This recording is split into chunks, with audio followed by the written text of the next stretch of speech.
Welcome to a new episode of Big Bun Game Club. I'm here with Charles yet again. We have recorded a video for a while. There's a lot of nonsense going on, but I did have Greek Easter though. I did have that last week. Mother's Day was the one that why I couldn't record on Yeah, Sunday. I figured that too. Sometimes moms can be demanding. It's all too True much. story. But I will say, this week has proved why I need Big Bun Game Club in my life. Because I literally haven't played video games this entire week. Oh man. And I was super sick most of the week last week. And what's a better fucking sick activity than playing video games? I didn't even play any video games. So I need this. I need to be playing Big Bun games I know I have to play them. Yeah, I feel you. I was so I did. So not to get too. Oh well, I guess we could get a little bit ahead, but I did beat Self Bastard.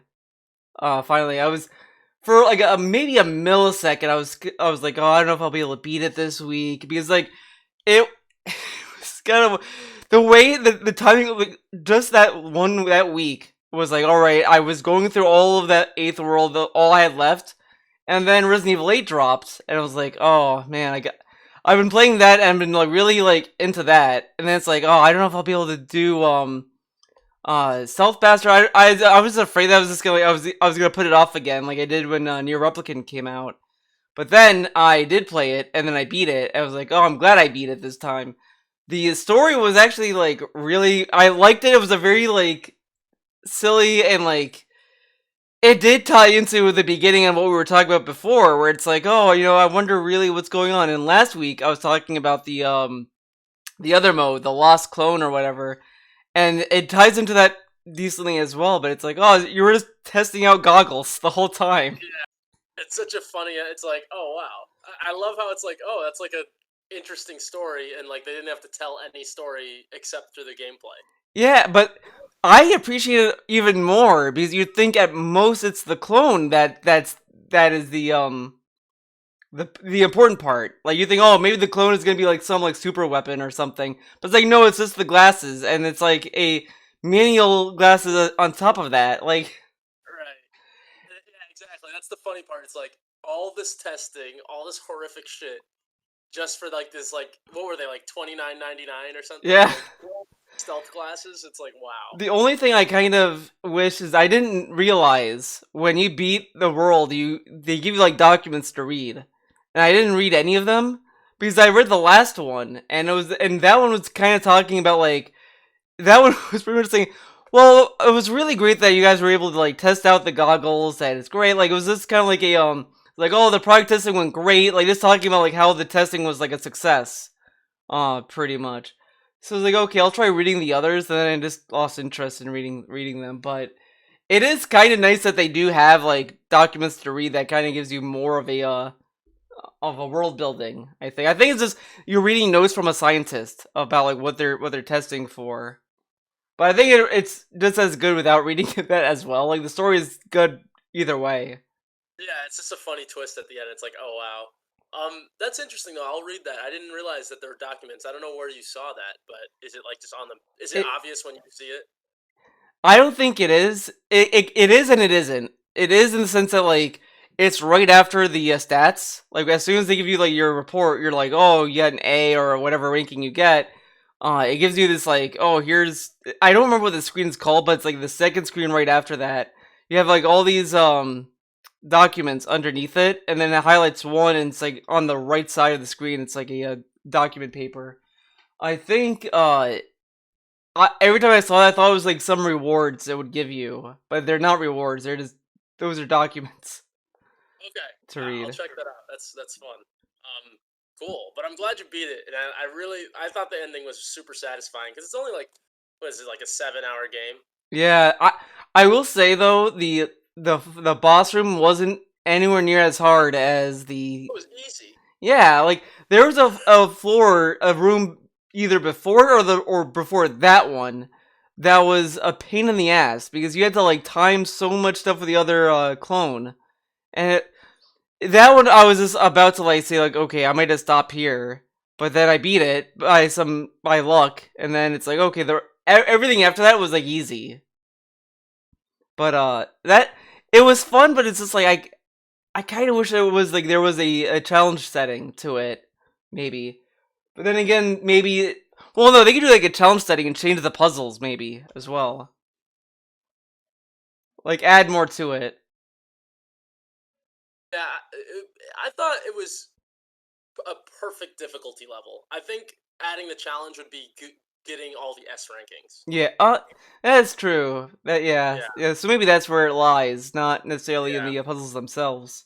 Which I'm not gonna fucking do it. Yeah, I don't really do. I don't really go into like doing other ranks unless it's a game I either really like and I get into it, or I mostly do like harder difficulty reruns. Like if I do like Devil May Cry or Metal Gear Rising, I go back on higher difficulties to see even if the stuff that carries over can get me through that. Exactly. Which this game doesn't have that. It's like you just have to do better at the existing challenge level. And I was gonna ask you, have you ever 100%ed a game? Because I don't know if I have ever. I was there's like two games, and these two games I was really close of doing it. Batman Arkham Asylum. I was so close of platinuming that game. Like it was like I was a way shy of a few Riddler trophies, and I bought this on the PS3, and then the PS3 died. On it, so I refurbished it, or I think I refurbished it, and I'm like, Oh, so you okay, sent it back, and then they sent you yeah. another one And better. after that, I was like, I don't know how because like the save file was gone, and it's like I would have to replay the game, but it's like I just didn't know how would the trophy system work because the game knows I have the trophies. So like I'm sitting there thinking to myself like, would I just have to get the remaining trophies that I need to get, and would that count, or would I have to like redo the whole thing and then just like it was such a headache. And then, Assuming. huh? Oh god. No, go ahead. Uh, so it was that was just the headache. The other game I'm close. I could do this one. This one is pretty easy. Persona 5 Royal, I could platinum. I'm pretty sure I can Yeah. because they were so they between the vanilla version of the game and the normal version, the vanilla has way more trophies, I think, and it has more of like, oh, if you max out all the S links in the game, you get that's a trophy, all that stuff. In in Royal, it's only like, I pretty much got all of them. It's like I think the only ones I need is like I need to get a prize from the crane game. I need to do something else in the social life aspect of the game. But it's like stuff like that that's like, oh, okay, I could do this if I wanted to. I didn't because I beat the game again, so I was like, ah, whatever, I'll just move on. But it's that I think there's also something to do with the Thieves Den as well, but I'm not sure. Well, it's probably gonna be a lot of fucking grinding, huh? No, actually not really for this one. Because it's kind of like weird. Royal is weird because the trophies in that game are like really easy. Like anyone could get them. If like the only one that might be hard would be like killing the Reaper or killing one of the secret bosses. But the Reaper is like if you're just level 90, I was like level 99 and I just bodied it easy. Uh, and then the secret boss was also another fight that I just kind of tanked through that through my high level. But other than that, it's like this easy stuff that's like you could kind of do in a same. It feels like that Royal was supposed to be DLC at some point, and then they decided not to do it as DLC and sell it separately. What's like? It's a different. It's like it's just an expansion, really, right? When it comes down Yeah, to it, it's a different game. yeah, it's like what Golden is to 4. Yeah. So like, I mean, they Right. changed some of the mechanics of the game, but it's like it's still the same game, just with some quality of life improvements. Like now, if you fuse personas, there are certain times where it's like the Velvet Room will be like a red Velvet Room, and you can like get skills in a persona that wouldn't normally be there. Their stats might be like insanely good, but there's also a lot of actions that could happen as well that could change it to anything else. So it's like it has some good quality of life improvements to the base game. But other than that, it is pretty much the same. And with it, like they do add another story section to the game too at the end. Anything else to say about Stealth Bastard? I would recommend this game. I think it's a good like indie. It's a great indie game. I think it's like a nice game to kind of put some time into. And I think it's on the Switch, and I kind of think it's better on that. Oh, you Uh can Switch, absolutely. yeah, like it's good for like Steam because you can also get that on a laptop, but it's also really good on the Switch. It's like I could see it being like a game that you could just like play on a plane ride or just in line waiting for something or whatever. It's and the stages don't overstay their welcome either. Like there might be some that's like a little bit of a pain to go through, but it never like gets me to like okay, I'm done playing. Fuck this. Like maybe a few times, but not enough to be like I'm done with the game. Period. Like Bloodstained. I mean, it's a game where it's like you could pick up and play it for 5 minutes and have like a really good session out of it. So And it also doesn't like hold your hand heavy at all. Like a lot of the no, stuff that's there, it's like self-explanatory, and the explanation is like very minimal. It's like, oh yeah, step on the line. Oh, this is what happens. Whatever. Like it's very like to the point.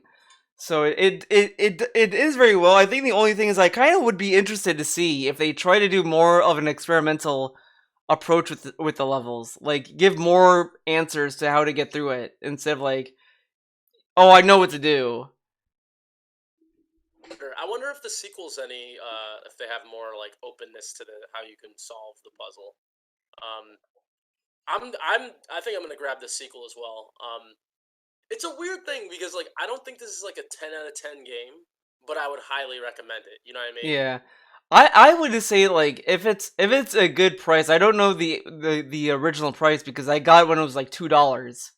So I was like, oh, this is great. Like, I think it was but like $10 when it came out. okay, I think that's good. ten It's dollars worth 10 is bucks. yeah, like it's just worth checking out. Uh, but as much as I do like it, I have no desire. Like, it's funny. Like you have a desire to play the sequel. I don't. Like, I like the game, but it's like it's not a game that's like, oh man, I want to play more. Like, I don't know. Like, it's I like puzzle games a little bit more than I used to, but it's still like I think it's just the art style. I don't really like. Oh, hopefully I not go through the stream. I always every time I do a video or a stream, I always get a phone interruption. But other than that, Getting uh, paid for this. other than that, I think this is the art style is like it's good, but it's not. But it just kind of feels like I know that I think the version I have they redid the art style because I saw some videos of it and it looked really bad. On I think what it might have been a Flash game at one point, and then they ported to Steam and they did it again on the PS4 because the game I was looking at had such a different design for the character. Like there's more detail in the blocks and more detail in the enemies and all this stuff, and it's like, oh, this looks like a lot better than the one I saw on YouTube. Check that out. I realize. Yeah, because like some of these puzzles I had to look up guides for. I was like, I just can't get through. I would just look up watch on YouTube Oh, because like. I didn't do any guides. But what's funny with these guides though was that it wasn't that I didn't get it. I just was not doing I wasn't jumping far enough. Like it would be like technical issues like that. It wasn't like, oh, you're doing the wrong thing. It's supposed to be this. It's always like you did the right thing, but you're just not platforming right. It's like, oh, okay. Do you play platformers a lot? I I do, but it's like I don't know. It's weird for me because Do you I play 2D platformers a lot? not a lot. Like I play them, I like them, but it's Okay. just I don't know. Like I can play Mario fine usually. I think the only one I want I just can't deal with is Sonic Mania. It's a great game. It's a great game. Don't get me wrong. It has nothing. I have nothing against the game about this, but there's one boss fight you have to like throw animals at the boss to beat it. It's like I think it's the Metal Sonic boss, the Robo Sonic, whatever. to hit the missiles. Yeah, you have to hit something that bounces back into the boss. And Oh no, I know what you're talking about. It's the little he throws like little Sonics that spin dash at you. yeah, You say yeah. them back at him. Yeah, yeah. And that one, it's like I know what to do, but it's like it is such a pain in the ass because you have to aim and while you move, and it's like I can't do this. This is like not my The wheelhouse. the easiest way to beat that is you just spin dash towards them, and before they get to come at you, you just run right into them. So spin dash into them first. Okay, They bounce right off the corner.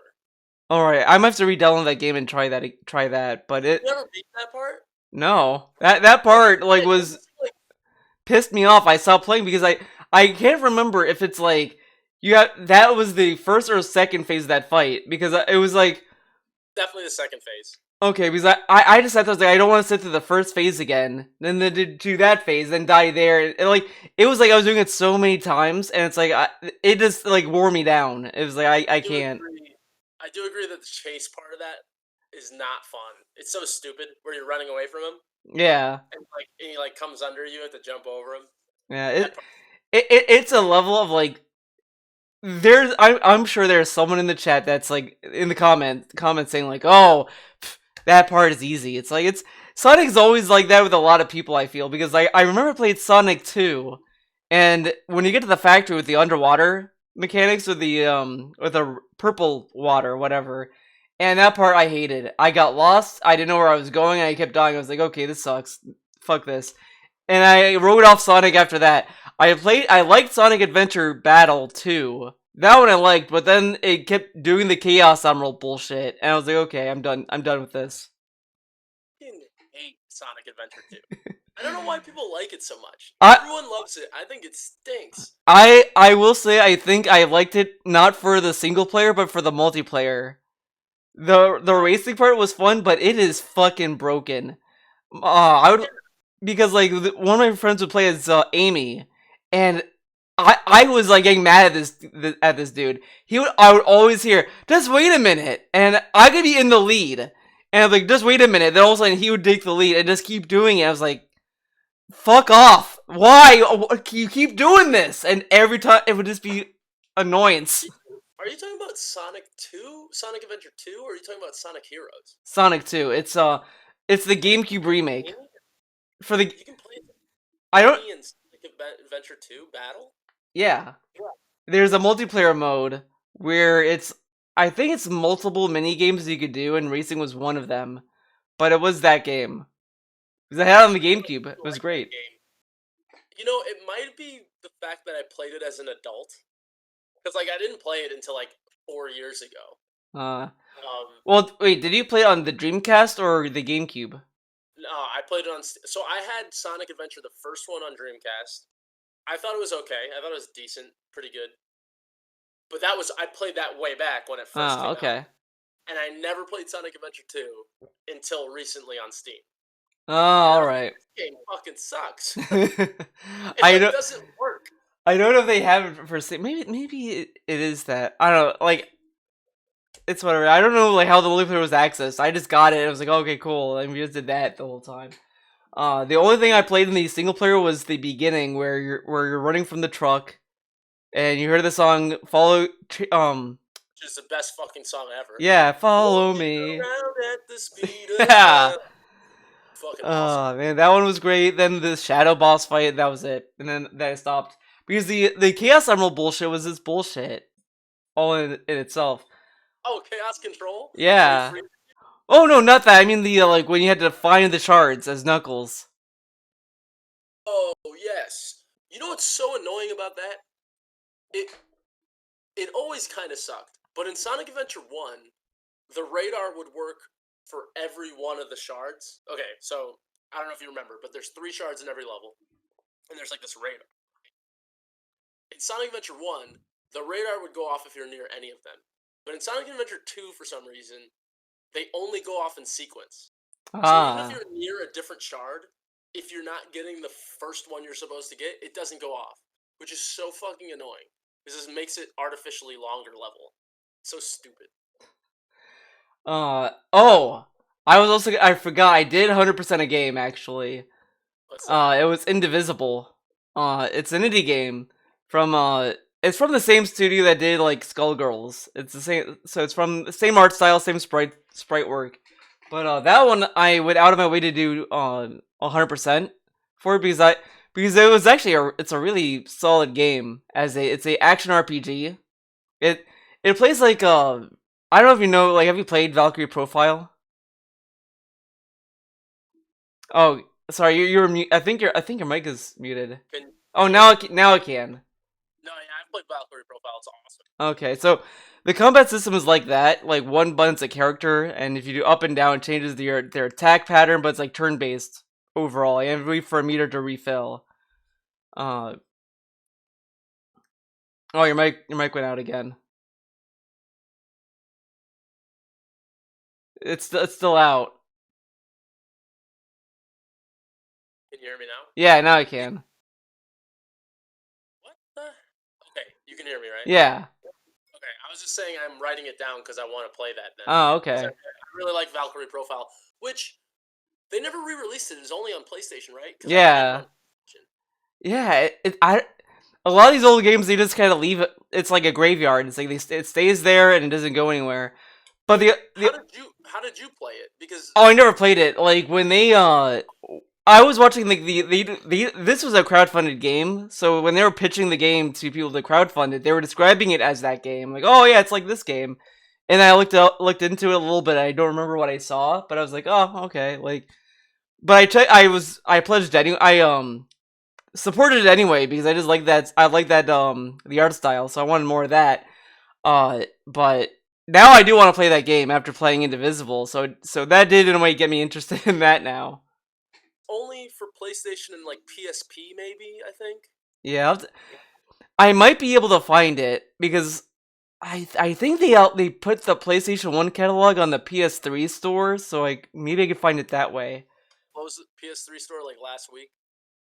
No, the PS3 store is not going to close anymore now, so I'll have to. What? They went back on it. They first announced that they were going to close it in July. They saw all the backlash and they're like, okay, we're not going to close it, guys. So it's a win-win. I bought all those SMT games for nothing now.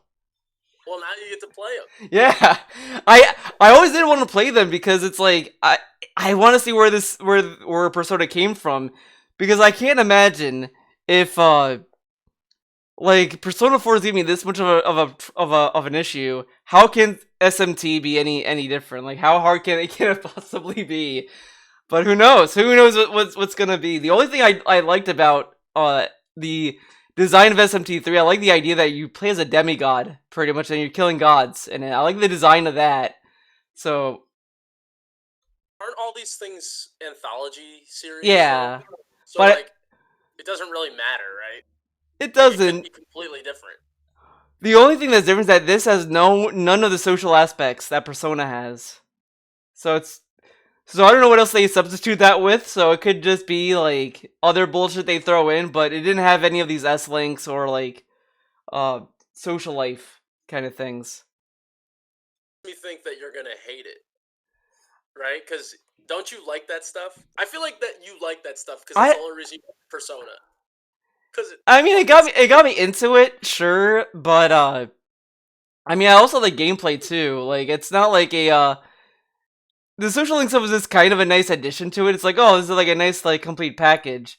If it didn't have it, it wouldn't change my opinion. Like I would have still liked Persona 5 all the same without it, because I just like the music, I like the gameplay of it.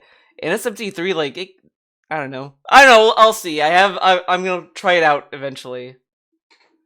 you know what? I trash Persona all the time, but I will say I do like that turn-based JRPGs are coming back into style. Because Yakuza's gonna be all turn-based from now on, Oh and yeah. like these Persona games are popular, so fuck it. I'm not gonna talk trash about Persona anymore, even though I think it sucks. Oh man, I did play Final Fantasy VIII a few weeks ago. Like, I streamed the beginning of that. Come, just randomly, or just like, Yeah. Well, I wanted to go back to Final Fantasy because the only opinion of it was I played 10 back when it was new, and I hated it because this is back when I hated turn-based games. I mean, I've said this story many times, so I want to try Final Fantasy again to give it a better chance now that I play turn-based games, and but I also want to give the classics a better chance because 15 I hated. I hated Final Fantasy 15. Uh, so I wanted to see like kind of like what the true like semi or whatever of the old and 8. The only thing I kept hearing about 8 was such a polarized opinion. I've seen people either hate that game or love it, and I've seen some like in between, like it's whatever. But I've played it, and so far I'm loving it. I think it's one of my favorite. It's like it's really like clicking with me. I love how like goofy some of the characters are. Like this one character keeps saying, "Oh, like I know he's the bad guy," and this is like probably before the plot twist, and he's like, "All right." The teacher says something to them like, "Oh, shut up," and like, "Put her on the list," and like this guy is like putting you on a list, and no one cares about this guy saying, "Put her on the list." Oh, Squall, you said this to me. Put him on the list. It's like, oh wow, this guy's totally not gonna like be like, guys, I'm actually the bad guy. It's like, oh, okay.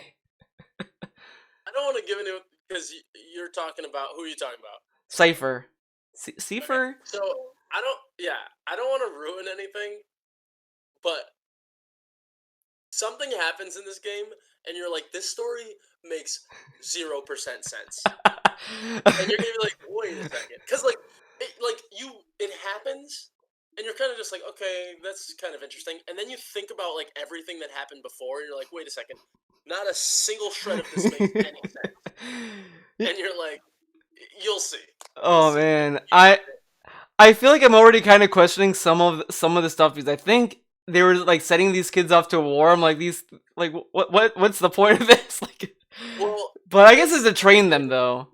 you're gonna see. There's like four subplots that all like are part of the main plot, and none of them really connect.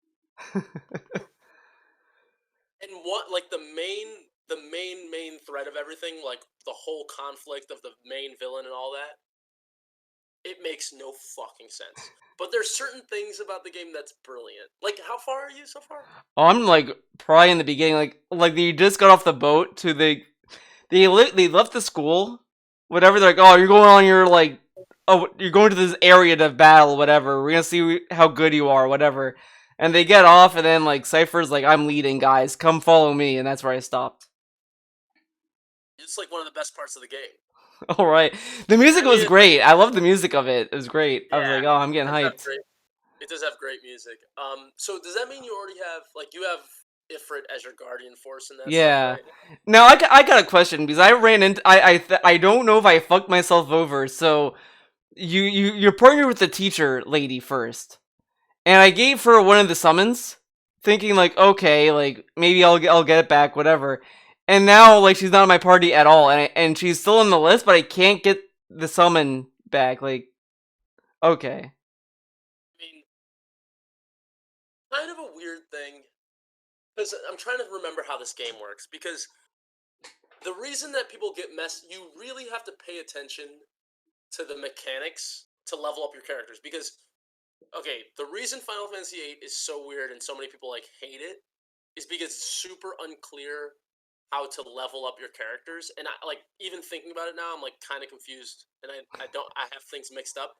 But you gain power. It's kind of like Persona in that you gain power through the summons you have equipped. oh, okay, yeah. You know, And then I know what you're probably talking about because I've been through the tutorial of the leveling up system, and I do agree. I know why people are confused. It's so wordy. It's like, and I was like streaming this. And I was like telling people like it's like a you're reading like a math book. The whole like this big intrinsic guide on how to work. The thing that said, I do like the idea that it's a more of a customizable leveling system of it. And I think the idea of that's nice, but the way that everything else works intrinsically with that, how you equip magic, items, all this stuff is all this convoluted like stuff you have to sift through. because okay, so you notice how you can draw already, right? Like you Yeah. can draw command. So everything is tied to your guardian forces and the things you've junctioned, like the skills you've junctioned to them. Or do you junction to equipment, or do you junction to? Do you know about the junctioning system yet? They talked about the junction system, but it's like the. I feel like at this point, I'm just gonna wing the whole system. It's just gonna be whatever at the end. That's why people get fucked up, because you have to understand the junctioning system. And I can't remember off the top of my head if you junction abilities to equipment or you junction ability to the guardian force. But it's like, depending on what guardian force, and that's the other thing. Once you attach a guardian force to a party member, they start to get a compatibility with them, and then it like becomes harder to attach them to other people. Oh.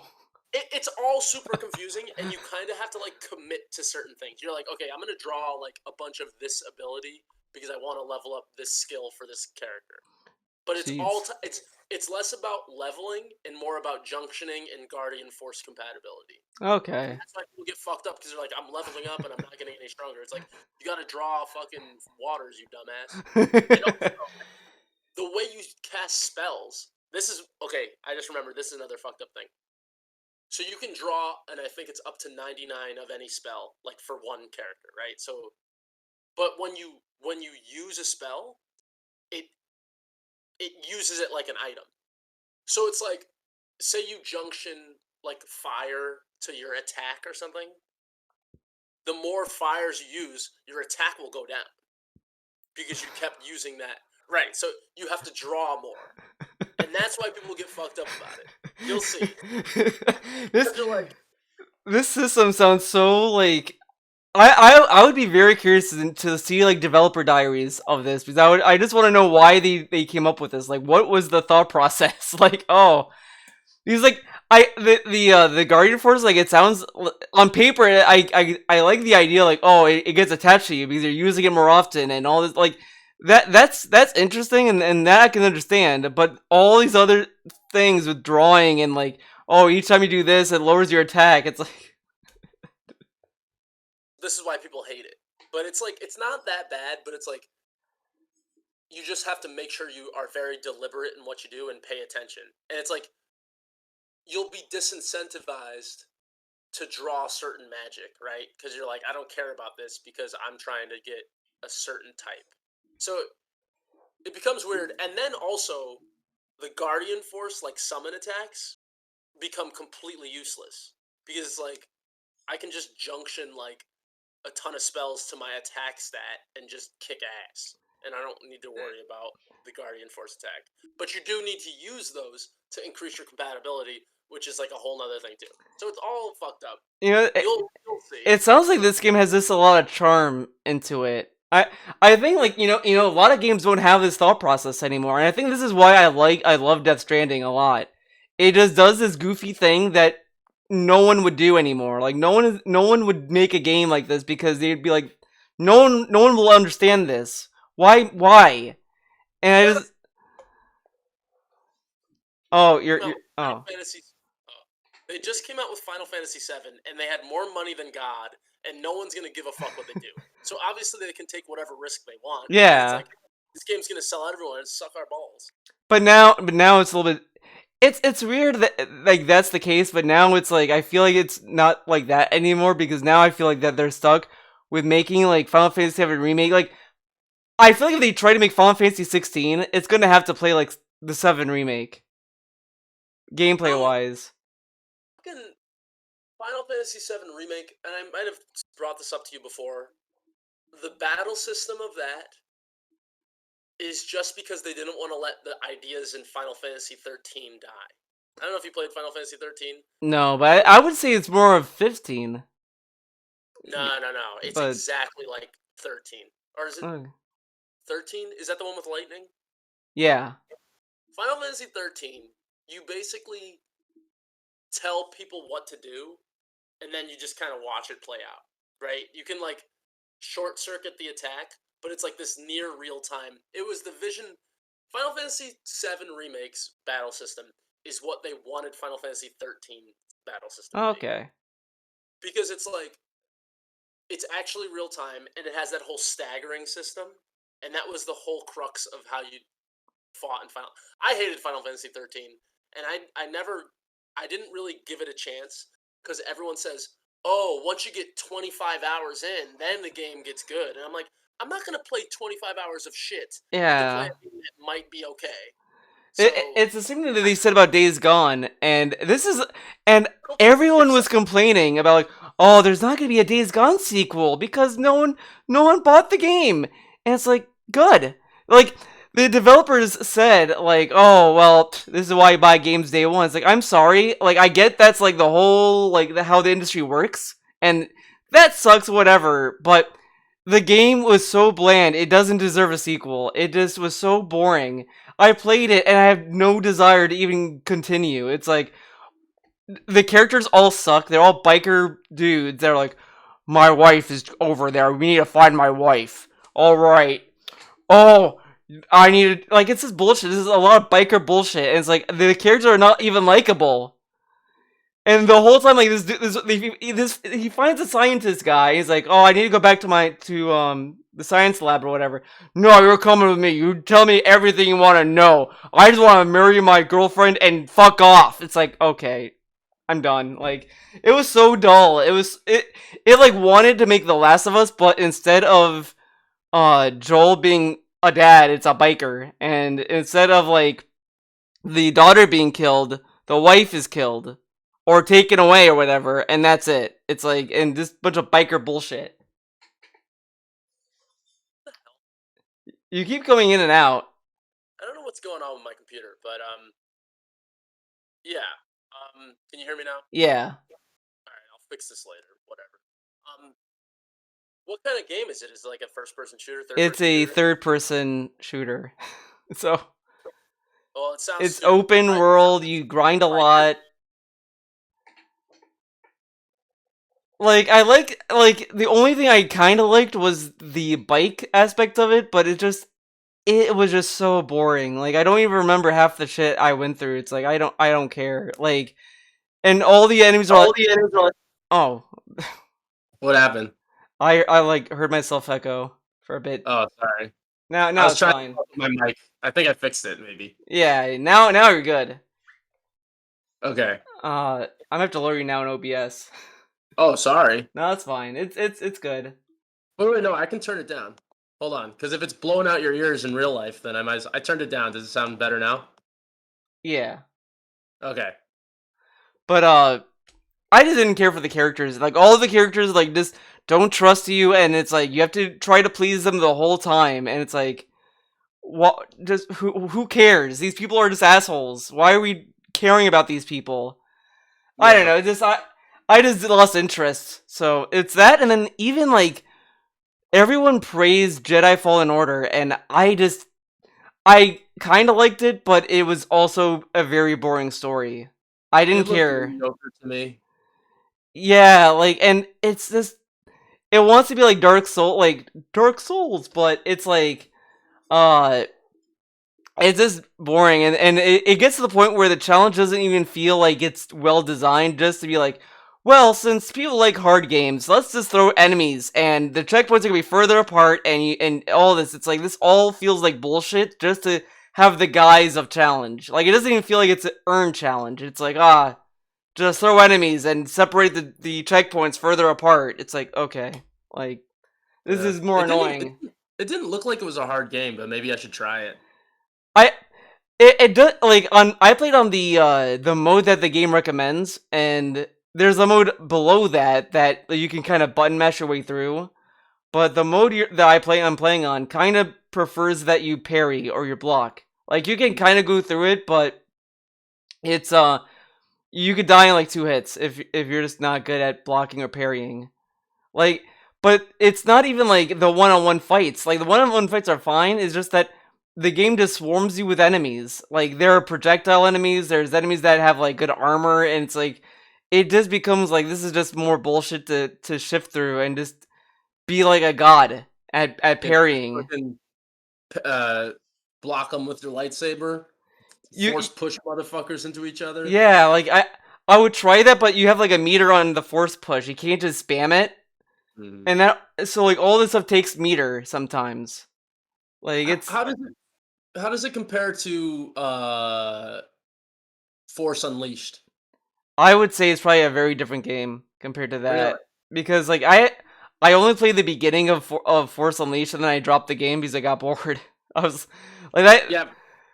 See, I kind of felt like it was going to be like Force Unleashed, which was pretty mediocre. Like it's fun, but it's like the only reason anyone ever played it probably is because it's Star Wars, right? Yeah, like it does a good job making you feel like you're a Jedi. But the one thing that this kind of killed my any interest of beating it was like kind of two things.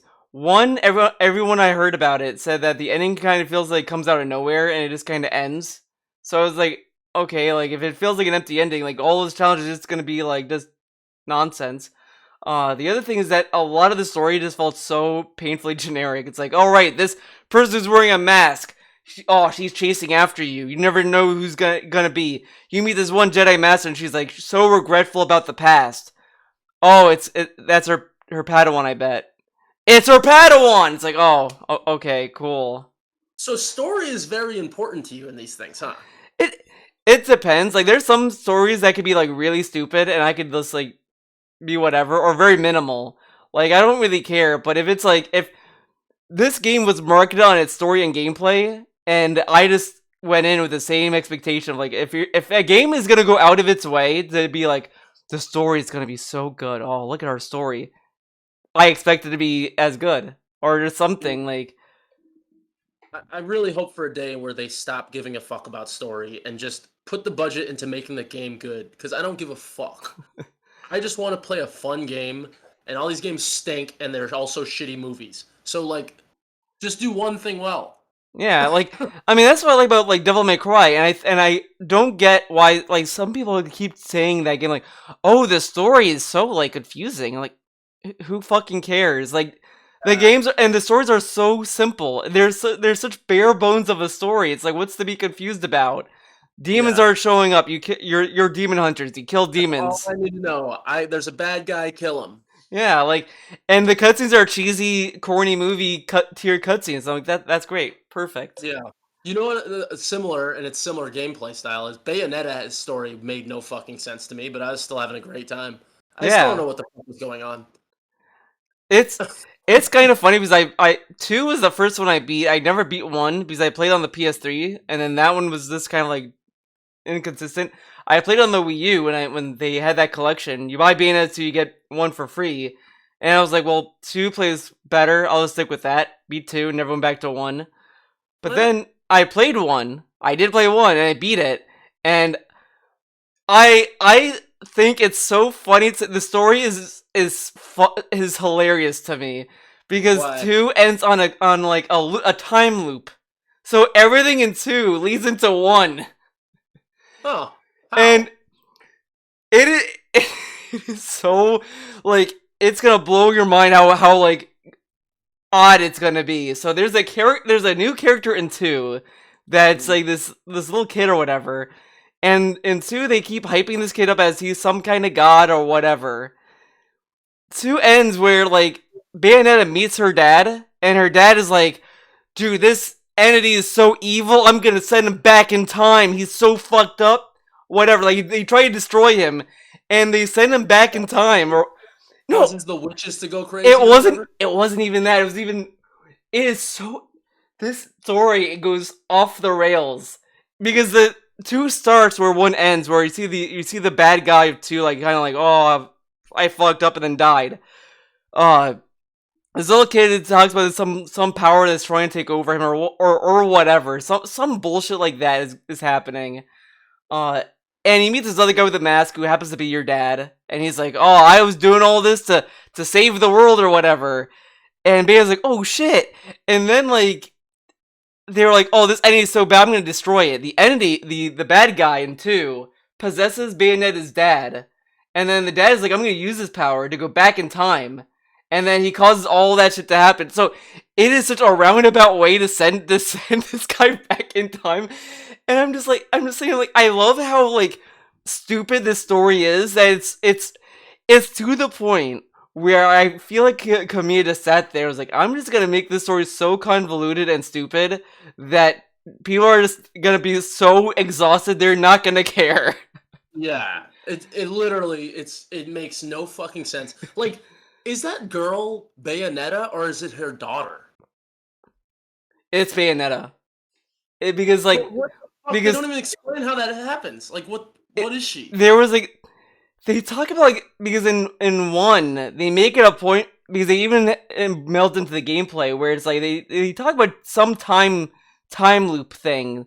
Yeah, it deals with like time travel and then like Bayonetta is literally just all about time travel. Everything about it is just time travel nonsense. So Bayonetta, the kid Bayonetta, was flung into the future, and then like she also goes back.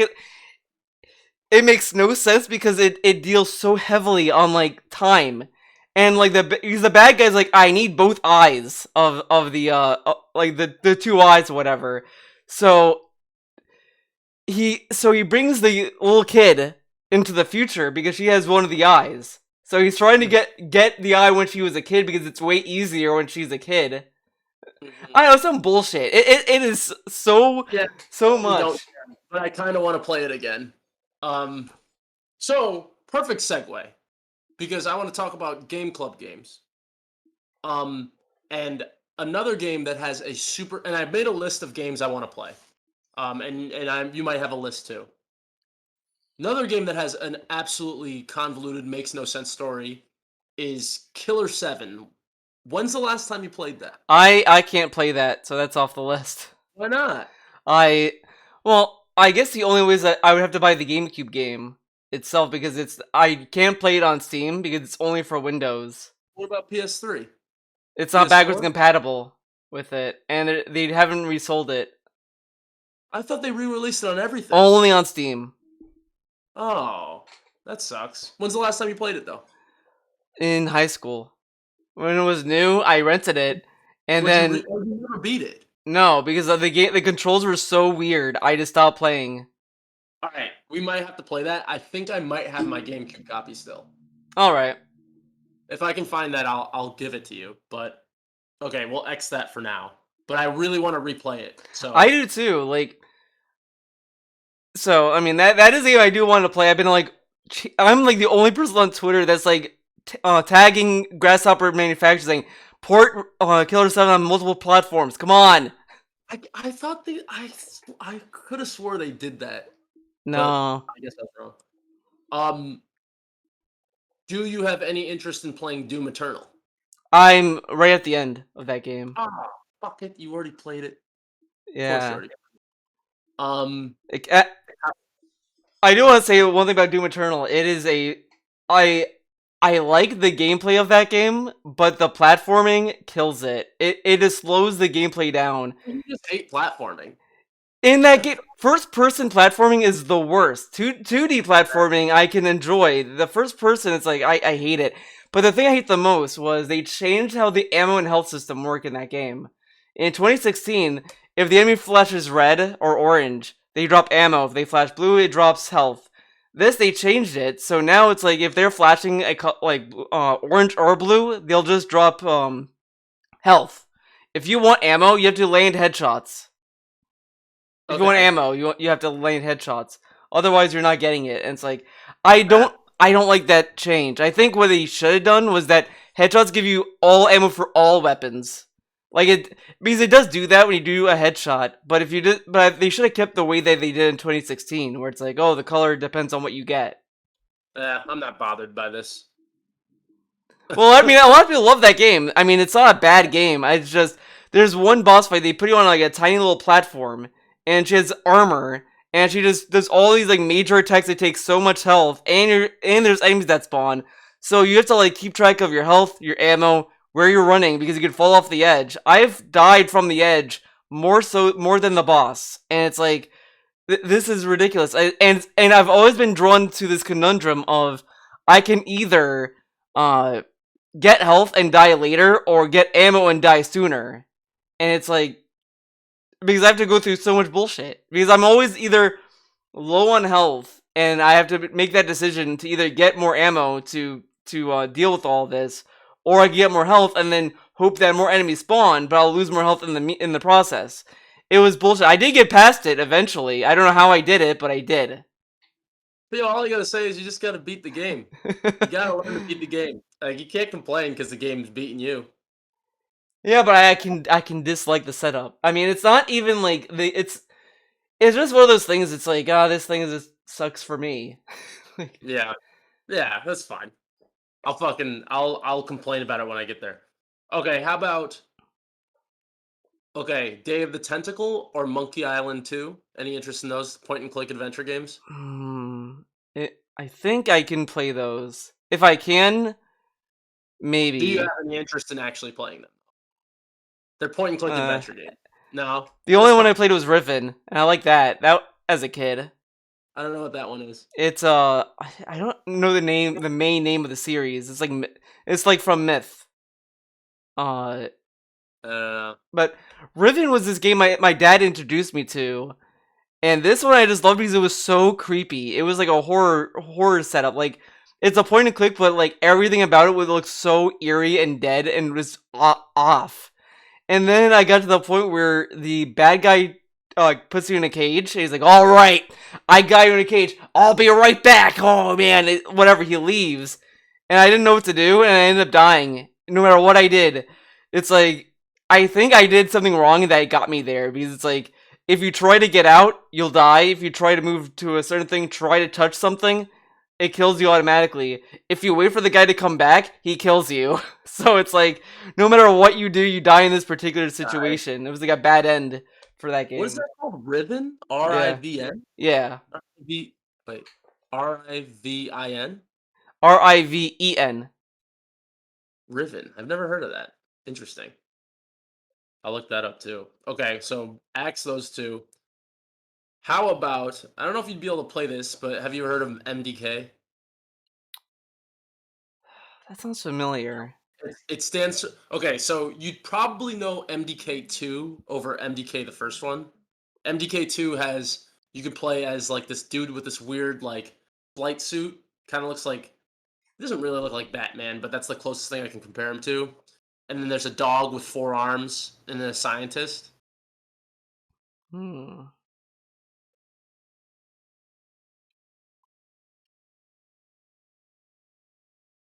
Oh It's like a no, I don't know this game.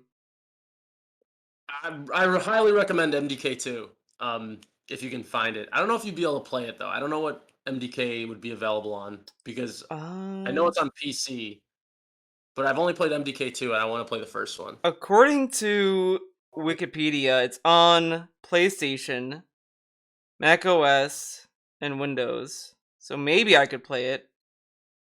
Okay, look into that. But I'd also Yeah. replay MDK2 because I beat MDK2 on the Dreamcast back in like 2000.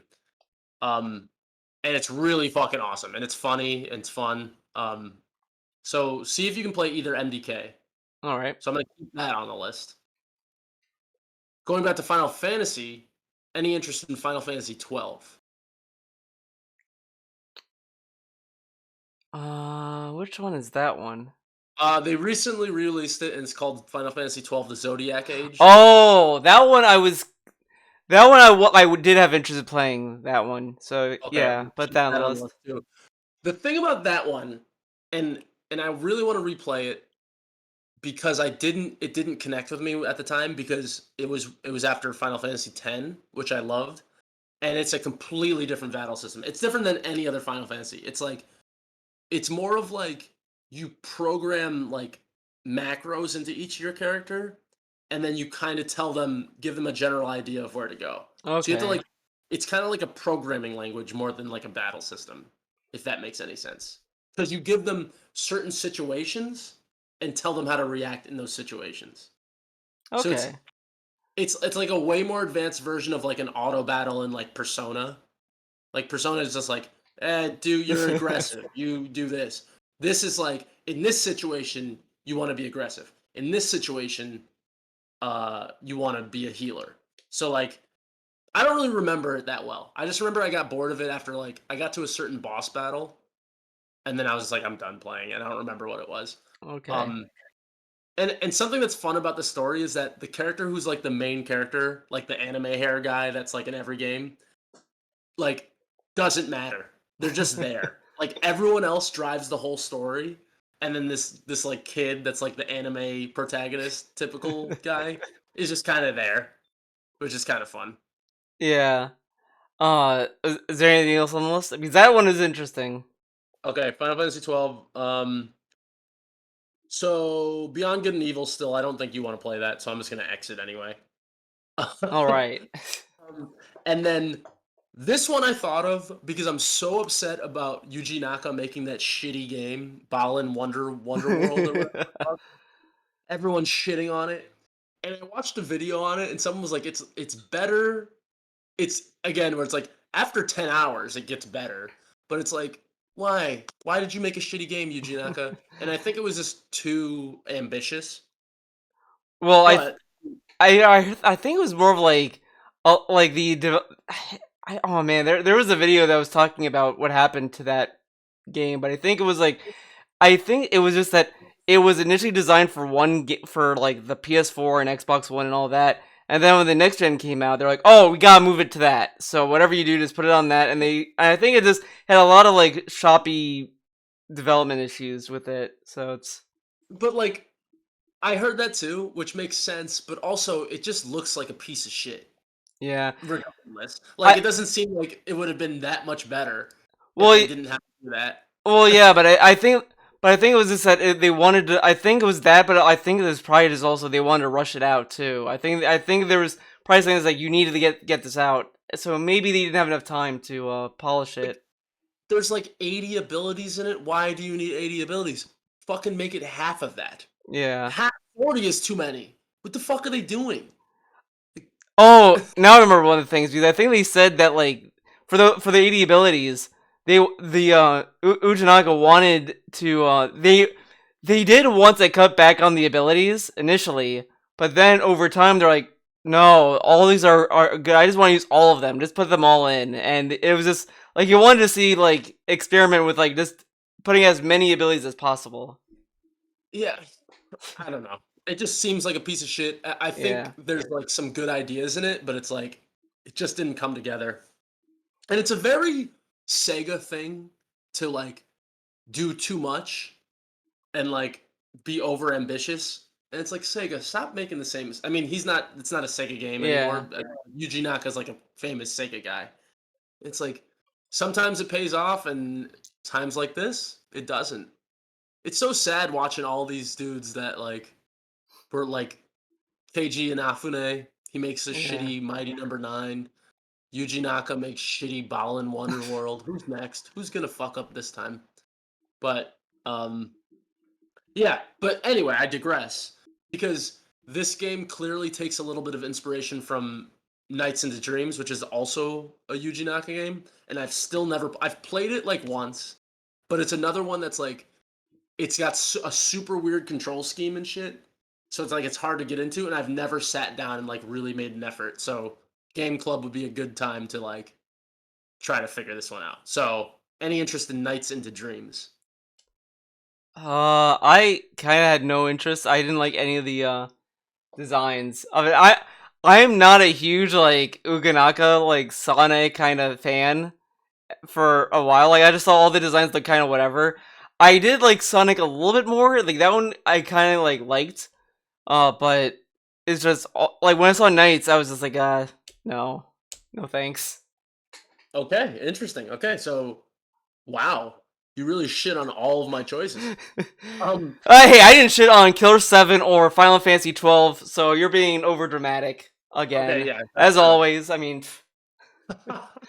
um, Also, there's another game called What the Golf. I don't know if you've heard of that. I think I have. It looks fun. It's like there's weird shit that it kind of looks like a flash game, but it looks like a lot of fun.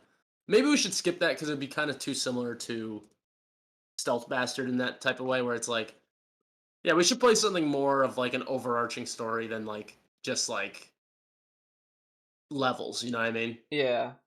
So yeah, so let's think about Final Fantasy 12 is probably gonna win, but let's think about MDK and MDK 2 as well. But I also want to hear if you have anything on your list that you might want to play as part of Game Club. I was thinking of like I mentioned Ghost Runner before because that Okay. one like has like a cool like FPS like cyberpunk kind of style to it.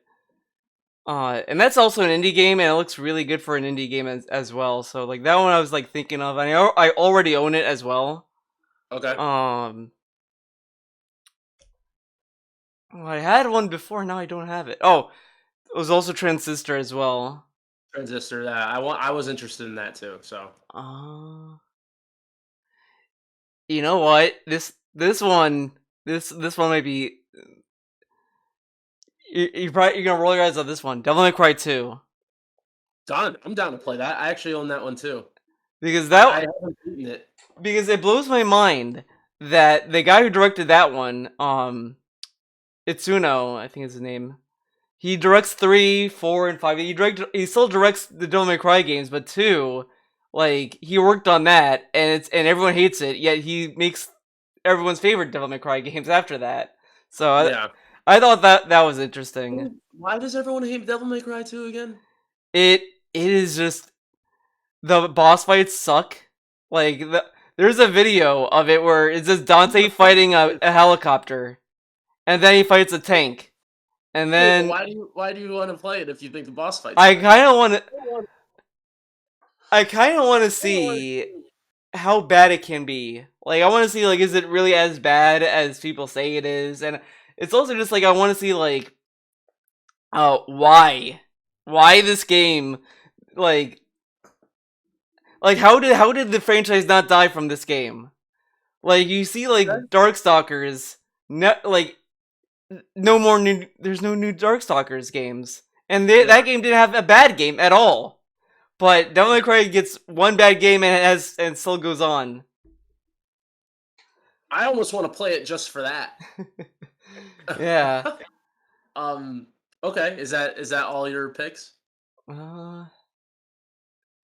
I was gonna say Indivisible at one point, but it's like I'm kind of already replaying that as it is.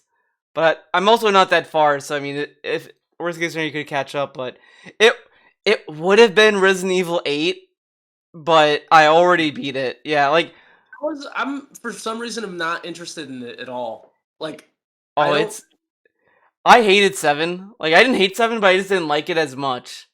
But but I do want to like. But before I get into that, I do want to like finish the game club selection first. Yeah. Uh, but other than that, maybe have you started Wonderful 101? I have started it, but I only got to like level 3. Okay, that might be where I'm at. Like, what was the last character you got? Dude, I don't remember. Okay. I haven't played in a while. All right. Well then we could. So we can put that on the list, and we could decide. Like, I'll tell you where I'm at, and you tell me where you're at. Like, look at our save files, and then Yeah. worst case scenario, we'll just start from scratch. We could do that too, yeah. I wouldn't mind that either because like now that I like know how the game works, it's much easier to like go back and like start and gain momentum that way. Yeah, and for me, it might also be help to like relearn some of the things. I Yeah. know like the general gist of like how to like to shape weapons, but it gets like really tricky with the enemies. I remember at least like they throw in some enemies that you need like the sword, they need to go to the hand, Yeah. then the whip gets thrown in. Mhm. Okay. So I think that's a good list so far. Okay, so let me write down the consolidated list. So we're gonna look into what the golf. I'm gonna see if I still have my Dreamcast. I mean, not Dreamcast. My GameCube copy of Killer 7. Um, Final Fantasy 12,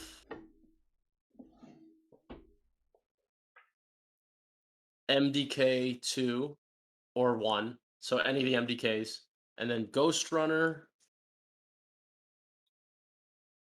Transistor, Devil May Cry 2, and Wonderful 101. So I'll send you this list, and we can think about it during the week, figure out what we really want to play. Um, and we'll go from there. Another idea I was thinking, since you've played every fucking game ever, um, what might be a fun one if we can't ever think of a game we both want to play is we each give each other a game, and then Okay. we play the other one's game. Because I really want you to play, and I don't know if you'll ever play it unless I tell you to. I really think you should play God Hand. Oh, I do want to play that. That is that might just be just put down the list too, because that one I know I can get. Because I think that one they still have. I think I could buy that digitally. Yeah, I play God Hand like every 6 months, so I do I want to can't play really that. play it as part of the game club. Yeah. Uh, man, I remember you were mentioning last video about how you wish you played Near Replicant for a game club, but I also Yeah. don't think that would have been a good game for it because it has so many endings in that game. So I don't know like Uh, how we would consider we like talked about it. yeah, because I'm still like I'm going through the C run right now, and it's like I need to get like all this other stuff to get the other endings. Yeah. Well, So that one might have been a little tricky, but you know what? I'll just type this in Discord right now. I was gonna text it to you, but I can just do it. I can just type it out. Um. I will talk about Resident Evil 8 since I did play that Okay. Yeah. game. Tell me about it. I feel like the only reason this game has so much hype around it is because everyone wants to get their balls stomped by that giant vampire lady. And she's not in that game for like a lot. She's like only in like the first 20 minutes or so. Like she's like the Does she get first killed? area that you're in. Does she get iced? Yeah. No. Well, of course, I mean she's the bad guy. Of course she gets iced. They She's just one of the murder enemies. her right in the beginning. I mean, you do have a fight with her. There's a boss fight with her. It's not like, all right, she's just axed off, but it, you know, though, when RE8 came out, there's all this like divisiveness about it. Like all these people disliked it or liked it, and it made me think. What do you? So if I ask you, like, what do you think of Resident Evil? Like, what comes to your mind? What would you consider Resident Evil? Like, if I give you a game, like, what I makes don't you really, say that? I don't know anymore. I don't really know what to define it as. I think it's a mixed media conglomerate now. Like Well, I the mean, idea of Resident Evil doesn't really exist anymore. well, uh, that Because that's kind of like a depressing thought because I kind of feel in 8 it does go back into a lot of what 4 did a lot, and I think this is what because this is why I think a lot of people did not like it. The people who don't like 8 and they love 7, I think is because they think Resident Evil is like a horror game. Like, oh, you're supposed to be scared, and this supposed to be it's creepiness and supposed to be a horror game, this, no. huh? That's what I would say. Yeah, but I I get that. I'm not saying that it's not a horror game, but you know, if you play 1 or 2, mostly 2, it's kind of like a horror. Like there's horror in it, but it's also action in it too, because you do get to kill enemies. You have guns, and you get like a grenade launcher, and you can mow down enemies. It's more of a It's more strategic in what it wants you to do. Like it's more of like, okay, gotta manage my resources and all that. So I think the horror that people get out of it is more of like surviving, and you're trying to survive it. And 7 does that, but I think it only does that very well in the beginning. After you leave the little cabin or the mansion or whatever, and you go into the bug house lady, and then the saw room. Those rooms are the worst parts of 7 because it stopped feeling like Resident Evil. Like the beginning, it's like okay, you're in a big mansion, you have all these puzzles to solve. You have one of the bakers chasing, like stalking you, and you have to like figure all this stuff out. And it's a good like cat and mouse kind of game, kind of like strategizing and managing your resources. But then once you leave that, it just becomes more annoying, and it just becomes just like it's like someone just watched horror movies. It was like we're just gonna make this a reference to horror movies instead, and it just kind of meandered through in the middle part of the games. Like the bug house was okay, but I hated the bugs. I hated all the enemies in that house. Like I replayed when I was replaying 7, that whole house killed any motivation to go back. It's like okay, I'm done playing this game. Fuck it. And Yeah, then I haven't played 7, so I can't really say, but I've had really haven't had motivation to play Resident Evil since Resident Evil 4 because it's like I would say what I want Resident Evil to be is a horror game. And even like I don't know what you mean when you say Resident Evil 2 is like an action game because it's not really. Like Resident Evil 2 the remake or Resident Evil 2 the original one? Both, because like uh, there's stuff in it that is like scary and all that, but it's also more of just like surviving as well. I mean, it's because I just think it's actually because you're at the end of the day, you fight these big monsters. You're not trying to get away from the monsters. You don't you can't go through 2 without killing big monsters. Like Yeah. you can't just beat it and be like, oh, I survived and I'm out of Raccoon City. You're killing the tyrant. You're killing Mr. X. You're killing um that scientist guy that transforms. William Birkin. Yeah, Birkin. Yeah.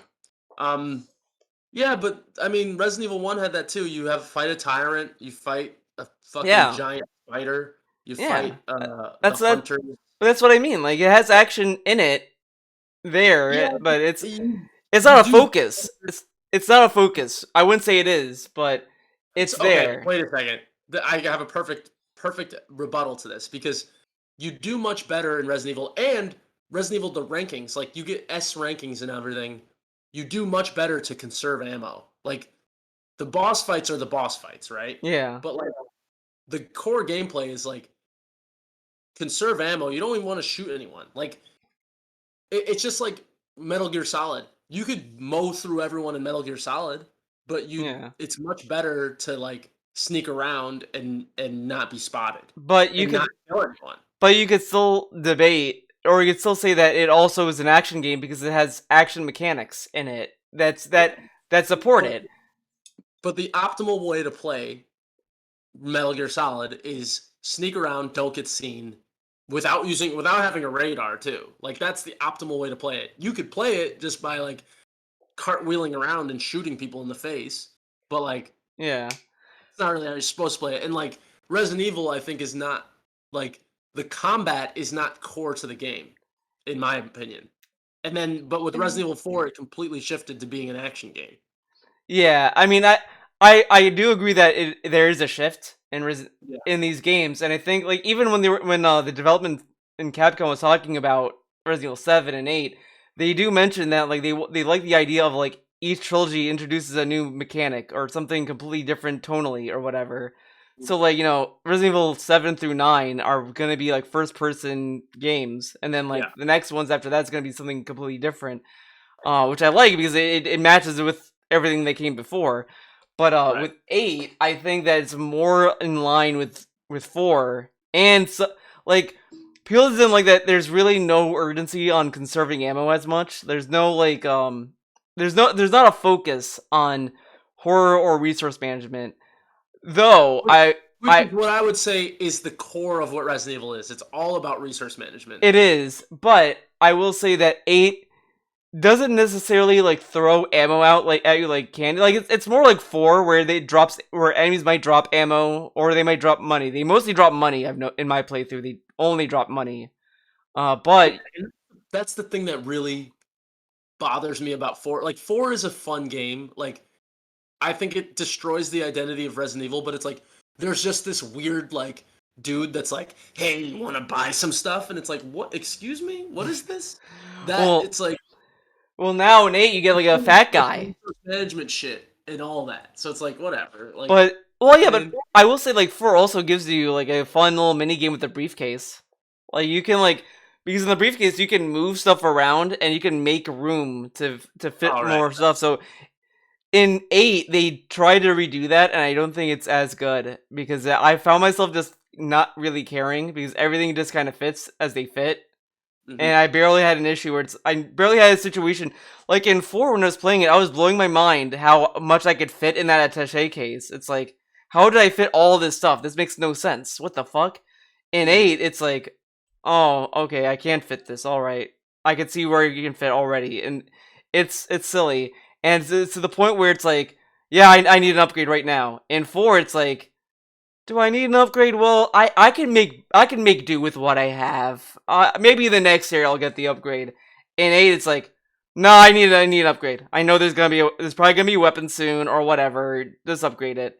But I think it does a better job of like balancing the atmosphere with the action. Like when you're in the castle, you're not running around saying, "Oh, Lady Dimitrescu is running around. I'm just gonna shoot her. Just do that." It's like no, you have to. There is like some moments where you just have to run and just pick your fights with that. But Okay, and this is what I think this is what I thought 7 was going to be. I haven't played it. I haven't even watched really anything about it.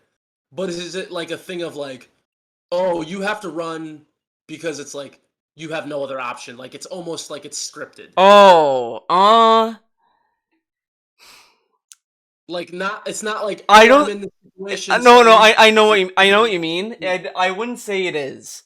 I think they use scripted moments only for leading into either a new area or leading you into a boss fight or something like that. But when it comes to like, oh, you're in the house and you're like trying to solve a puzzle, I mean, the way that the stalker enemy operates is pretty random. Like you don't know where he's gonna be. Like there are just moments where, like when I was playing it, I didn't hear him at all in a hallway. I'm thinking, okay, this part's good. But then I would look into a door and it's like just walking around. Like there's the stuff that he does on his own. Like they put him on a patrol path, like pretty much. But there are moments where like some things didn't happen. Like in my very first run of Resident Evil 7, there's a section where I was trying to run from him. He traps me. He like shoves his shovel into my foot and gets my foot severed. And it's like, what the fuck? And he's like, all right, Ethan, here's your foot. Here's healing medicinal chemical. Use that. See what happens. He does it. Gets his foot reattached. Then he moves on. In my second run, that never triggered. I never got him to do that cutscene ever again. What the fuck? So What? Okay. Wait, give me a real brief. What in the fuck is happening in Resident Evil 7? Like you're in the house. I've like seen the screenshots of him like he's like eating dinner with these psychos. Like he's like tied to a chair. oh. He gets captured and then he's like, he's awake. Oh, shut up. Whatever. It's kind of like that kind of story kind of thing. He's like trying to escape from these lunatics. Yeah. Okay. The whole game, you were trying to escape and save your girlfriend. The story like, in 7 is pretty like okay. lackluster. It's kind of like a Hills Have Eyes thing where Yeah. it's like these psycho family that are murderers. It's a lot like that, which I think 8 is a lot better with. The story in 8 is at least a little bit more like, it's still pretty basic because you're saving your daughter. Mm-hmm. So it's like, okay, simple motive, but it ties into something that was like, so as I said in the in 7, he gets his foot chopped off. He gets told to use this like chemical water thing to like put his foot back together. In that same game, he gets his hand chopped off by a chainsaw. He just reattaches it like it's nothing, like with staples and all this stuff. And you like a zombie in that game? So this whole thing in 8, same shit happens to his hand. He loses like 2 fingers, and all this shit happens. He puts the fluid on his hands, and he's fine. So I will say this is a spoiler for 8. So if you mean I don't give a fuck. He doesn't care, so you've been warned. I'll do this once I'm done with spoilers. But by the end, it's revealed to you that you have been dead for like the whole time. Like you're one of the mold monsters that's in the game. And I was sitting there thinking to myself, that's actually pretty like funny to me that in 7 everyone just thought, it's just a video game. It's game logic. Here's like, no, you've just been a mold the whole time. You've been infected, and it's like, oh, in 7 is he a monster? He's infected with it, but he doesn't turn into a monster. He only turns into a monster in 8. So like, it's the same guy? Yeah. What? Wait a second. He's the same character in 8? Wait a second. Okay, hold on. They don't change the characters in this trilogy. But I thought 7, he gets like saved by Chris Redfield at the end. Yeah. Or Leon or someone. He gets saved by Chris, and Chris is still in the story. He's just doing his own thing. Oh, so it's like it's like a direct sequel, like 3 years. 8 happens right away. Yeah, it happens 3 years after. And I was talking about this on Twitter, and people were like helping me with this because so Chris is in the game, and he's like when you first see him, he shoots your wife, he kills your wife. He just comes in like you're having dinner with your wife, you're like, oh man, our baby's sleeping. All of a sudden, like he shoots, like his wife gets shot, and she's like, what the fuck? And then all of a sudden, there's a barrage of bullets, and then Chris shows up like, sorry, Ethan, kills her, and then like the whole time, like I'm thinking it's like did they just make him a bad guy? Because the thing that was also weird was in 7, he wasn't part of the BSAA. He's part of New Umbrella, which is like, why make a company called Umbrella? Like, yeah, that's ridiculous. But wait a second. Wait a fucking second. Because now I'm super confused. He gets saved by Chris at the end of 7. 7. Yeah. This is 3 years later. Yeah. And where are they? They're in Europe. And they're just like chilling, having a normal life, and Chris says, "What's up, y'all?" Yeah, he just kills her, dude. Wait, what? Where did he come from?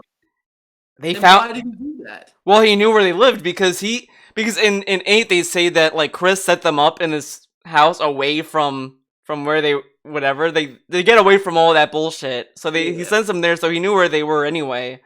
But it's explained kind of why Chris killed Mia anyway, the girlfriend. It's explained that the logistics of this is now.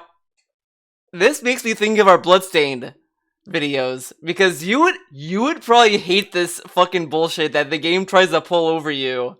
Okay. So Ethan catches up with Chris and he's like, "Why'd he kill my wife, Chris? What the fuck?" And he's like, "Listen, okay, she wasn't your wife. She was the main bad guy of this game called Mother Miranda. She can shapeshift her body or whatever." Like she's a shapeshifter. So like she knew that she wanted your baby because your baby is a special baby because since Ethan is a mold monster and Rose was born from him, you know, all that bullshit. And then Ethan just asks him, "Why didn't you tell me this from the start?" Like, and he's like, I just couldn't tell you. You're a civilian. You would just get in the way, so I just couldn't tell you." And it's like, I don't understand. Why did this guy create? Why is Ethan mixed up in this shit? Well, in 7, it's like Mia was a researcher for some science team. I don't know if it was with Umbrella or whatever. She was like escorting, like in 7, like there's a child that was like a BOW, like she was like a biological weapon, whatever, that she was escorting. The bioweapon was unstable and she aged like an old lady, so she's like the old lady in 7. Okay. So like she gets captured by him, by her, and then she's like, "Okay, Ethan, come save me." And Ethan's like, "I gotta save my girlfriend." Saves her, and then that's how he gets. In 8, they tell you that he got killed in 7, which is why like when he first found his girlfriend initially, he has a run in with one of the bad guys of 7, which he kills him. But he comes back to life because he's a mold monster. So it's all that. But this is the part I don't get. So he's dead when Chris saves him? Well, he's not dead when he saves him. He's alive, but like in the beginning of the game, when you're going through the demo cabin, whatever, that's where the character dies. Like realistically, he dies there. But the bad guys revived him because because once he entered that area, he got infected with the mold, which is the infection of this game. So like it could have been aerial, like you could have gotten like it by just breathing it in because of the pores, spores. So that's probably how he got infected anyway. And Chris didn't know that, so they didn't give him a vaccine to cure him. So they just thought that he was fine. So that's why he became a mold monster. I'm gonna have to read about this or watch videos. Yeah, I don't know what the fuck. None of this shit makes sense. The ending gets so like convoluted, like not convoluted, but like kind of like contrived with it. It's like, oh yeah, like Chris couldn't tell him because that's like this dude went through the whole house killing things, And Chris was like, I can't tell you this. You know, like what? He's not some random dude. He went through like shit before. No, I was gonna say he's like traumatized from this fucking. And I was gonna say, does this man have any fucking special training, or is he just some guy that got mixed up in this shit? It's weird because I kind of need to rewatch the ending of 7 because I feel like in 7 they did say that he did have military training, Okay. but I kind of also feel like 8 doesn't say he does. I don't know. It's weird because it's still bullshit anyway because Chris knew he went through that whole house on his own. Like he was able to kill the bakers and all this. Like Yeah. so so it's that, and then like the last, like, because Ethan dies at the final boss, and it's like, oh, he's alive. How is he alive? Because like he's a mold monster. He got infected back when he went to the Baker residence. And it's like, oh, okay. Oh, like he still has his humanity somehow. Yeah, just barely, because the crux of 8 and the whole mold infection is that, so where the game takes place is the origin of where the mold came from. So like there's this big like fungal plant thing where that can transform people and all this stuff. So this is where like the basis of these monsters came from. And it even mentions Oswald E. Spencer. Spencer like knows about this like whole mold operation. Isn't he like 600 years old? Well, yeah, but I mean this was a letter that was years ago. Oh, okay. So like I mean it is like he died canonically, but it's like you go through like the Mother Miranda's lab, and it's like, oh yeah, here's a document of like, because Oswald Spencer kind of hints at he likes the idea of viruses way more than the mold. He was like, the mold is a stupid idea, but then like Mother Miranda gives him all this test results, like, look how cool this is, it's spreading, it's doing great, and he's like, you actually surprised me with this mold data. It's actually pretty promising. I hope you succeed in your endeavors. It's like, okay, whatever, but so it's this whole thing with like that ties into that, but it's just so contrived. Like, so that's why it's still a human. Like the mold didn't get destroyed. The second that the mold was destroyed, like the main thing got destroyed, he died like completely after So that. Ethan's dead. Yeah, now he's dead. He's dead for good. So he's not going to be in the next game? Because No. I kind of thought they were going to do a thing where he's like Wesker or Sherry, where like No. they have the virus and they can just like live with it. They kind of did. Well, technically, they did do a Sherry with his daughter. Oh, so she can survive. With Yeah, because like, powers and shit. yeah, she inherited what he had, because I mean they had sex after he was infected, so you know, I mean He has the yeah, so it got transmitted that way and all this.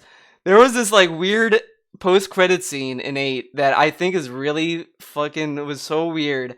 So like his daughter grew up, she visits his grave, and then it's like, okay, this guy, like this dude shows up, is like, all right, time to go, Rose, which is the kid's name. And it's like, is this dude like a bad guy? Because like they don't seem to get along that much. Mhm. Like because he's like, oh, speak of the fucking devil, he's here.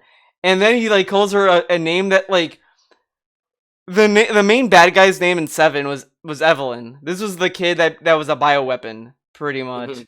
Mhm. And funnily enough, or like coincidentally, the Mother Miranda wanted to make her to reborn her child that died. So she's like trying to recreate her daughter from with this mold and all that. That's the whole point why these monsters existed in the first place. Was there be a vessel for her.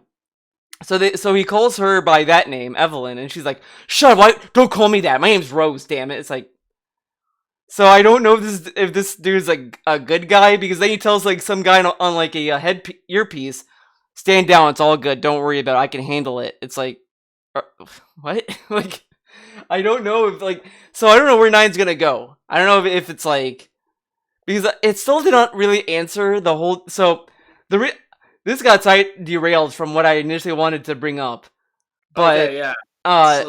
so with Chris, he's with the New Umbrella organization, which is like, okay, whatever. But then they have the BSAA show up, and he's like, "What's the BSAA doing here? Why are they here?" And throughout the gameplay moment, you're hearing all these people say like, "These fucking guys." It's like, So are they just killing BSAA agents? Like, what's going on? And then it's revealed that the BSAA are using bioweapons as soldiers. So it's like, is the The BSAA? BSAA became Umbrella. Umbrella became. Yeah.